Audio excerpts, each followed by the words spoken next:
for the next interview that we have on stage here. A rising global power, not to be ignored, the country with the largest population worldwide at the moment. A conversation worth having about India in 2047. Moderated by Amit Nayak, who's a seasoned senior asset management professional with qualifications from Harvard and Cornell. He currently serves as advisor on the Hospitality Advisory Committee to the UAE Tourism Ministry. And he will be having a conversation with Dr. Suruchi Mittar. She's Chief Industry Officer and SVP at Invest India. She's a seasoned leader in academia, corporate governance, and policy advocacy. She's responsible for investments in India in the broader sense, but also in the tourism industry. Please welcome them on stage.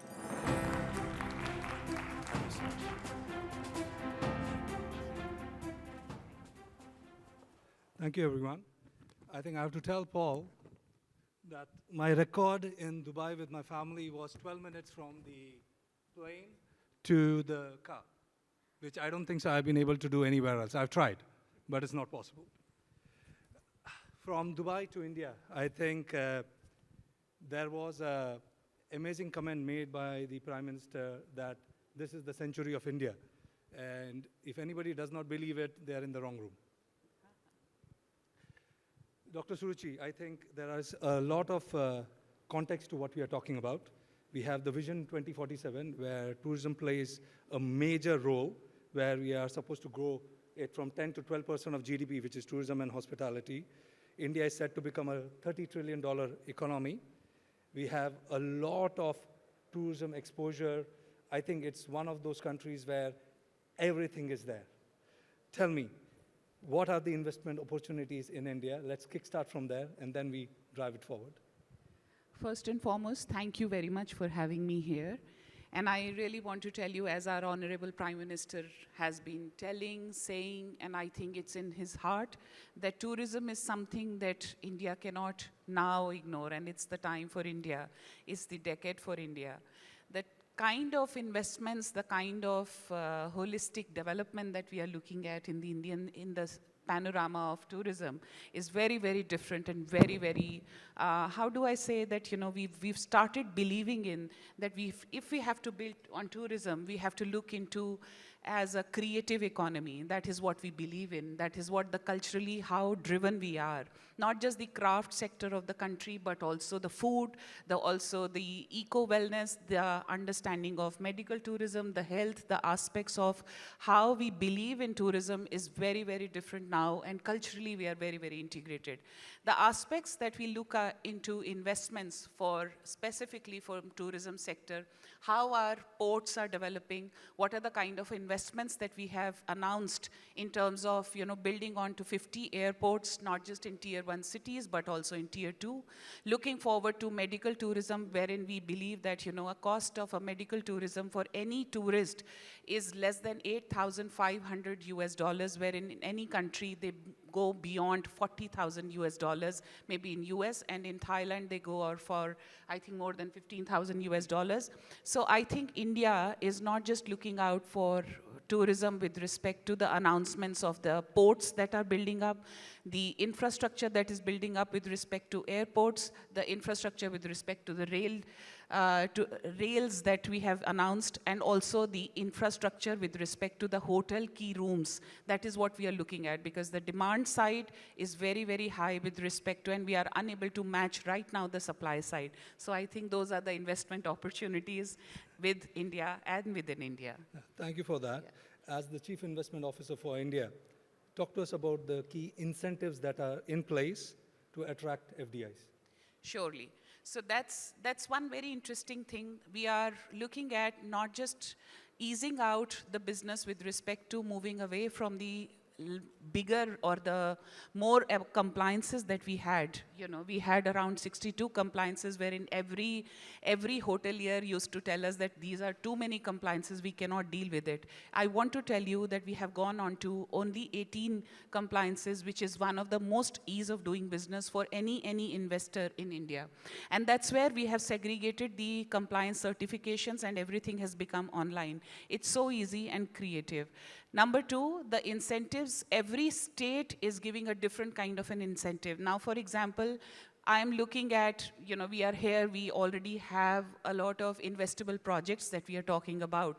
The kind of incentives, the subsidies, the policies, the schemes that have come in, it's not just put into a central body, but also has been segregated state-wise. So 28 states, and we have different policies to uplift the tourism in sectors. So for example, in Northeast, we are looking at completely a creative economy wherein we are not just improvising, thinking about just getting tourists, but also integrating it with music festivals, integrating it with hoteliers, integrating it with the crafts, integrating it with the food, integrating it with the spiritual tourism, integrating it with global wellness, etc. So the subsidies or the incentives for a hotelier to be in that state are very, very far-fetched and very, very, very different and lucrative for anybody to invest. India has seen roughly around 15 billion in FDI in the last decade, which, in my opinion, I think is a very small number for the bandwidth of projects and infra that is available, and we have been talking about that. What do you think are the key touch factors that we can look into from an investable product? And we are talking about investments in special projects that we're going to talk about later in the coming days. What are the key projects that you could talk about from a services aspect that are available? Okay, so the key projects that are available for the Indian market, we are looking at developing our aerospaces, the MICE possibilities, the MICE possibilities in the country. We are developing a thorough, systematic integration of cruise tourism, which is, I was just talking to to our honorable CG who's sitting here, that that can be one of the most complementing thing from Dubai to India, if we can have the cruise tourism, which can actually impact both the countries and complement like a corridor, the way the corridors are developing in the country. So I would just like to say cruise tourism is something that we are really looking out for and pushing it towards, and also we are also looking at global wellness centers in the country. While India has always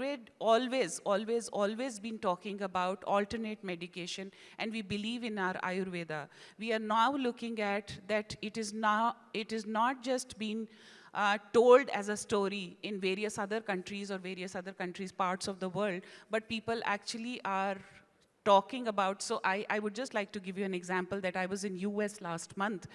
I was amazed to see whether I'm selling yoga or they are selling yoga to me, so it has become that kind of a commonality in the countries, and people know about that alternate medication for us. So one thing I can say, and I think the whole thing got curated thanks to the CG, so really appreciate him for bringing us all together. Cruise is something that in Dubai we are working very strongly with, and there is a corridor and there are a lot of cruise companies that are coming in, so it will be very interesting on that. Human capital, I think one of the key aspects when we look at this side of town with all the growth that is coming in, human capital has been a big challenge here, wherein in India, we are seeing a lot of Indians who would normally travel to Dubai for work and a career prospect are now staying back in India.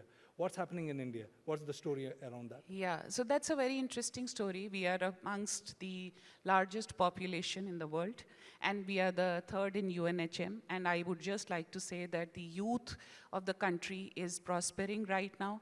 The middle income, the way it was shown in the first slide, first presentation, the youth, the middle group income is increasing in India. I would also like to tell you the capacity building or the competencies which are being integrated in the ecosystem are very, very different. Recently on the World Tourism Day, we actually had a golden handshake with the, with the hoteliers and the IHMs in the country. And we said that we will do a skill development capacity building programs for all these IHMs. And there is a promise that has been made by the hoteliers for the IHMs. Now, I would just like to tell you, it's not only about the competency that has been developed or promised to be developed by the IHMs, but also the interest that we see now the youth has towards this side of the business, and they would like to build onto the competency.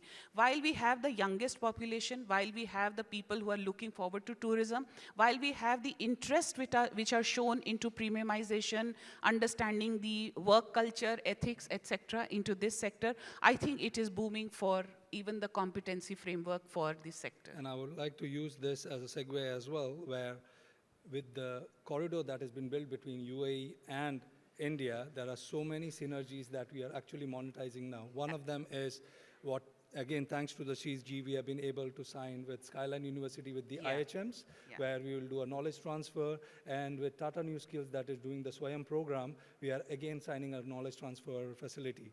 And Skyline being one of the oldest schools, it creates a lot of value that comes with it. We spoke about tier 1 cities. I think in India, the story is great. What about the tier 2, tier 3 cities? How is hospitality and tourism going there?